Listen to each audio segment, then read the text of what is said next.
Die grootste tronk waarin mense oor die algemeen leef, is die vrees vir wat ander dink. Kom ons praat vandag oor ware vryheid in Christus. Onthou, Jesus het nie net gekom om jou sondes te vergeef nie.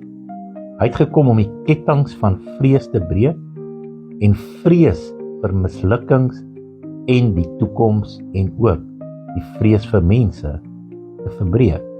Hebreërs 2 van vers 14 sê, Jesus het gekom om die een wat mag oor die dood het, dis die duiwel, te vernietig en om almal te bevry wat uit vrees vir die dood en slawerny geleef het.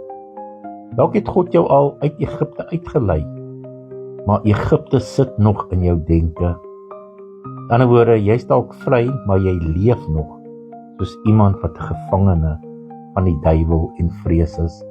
Dis tyd om te sê, tyd om te glo, ek's nie meer 'n slaaf nie, ek's nie 'n slaaf van vrees nie, ek is 'n kind van God. Caleb het reëse gesien, maar gesê, kom ons gaan, ons kan hulle oorwin. Hy het nie die probleem ontken nie, maar geweier om dit groter te maak as wat sy God is. Onthou, hy wat in jou is, Christus, is groter as enige iets wat in hierdie wêreld is. Jy's nie klein, swak of onwaardig nie.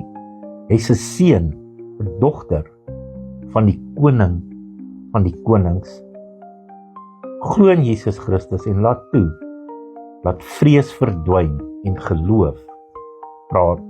Sê saam met my, ek is vry, ek is gelief, ek is 'n kind van die Allerhoogste God.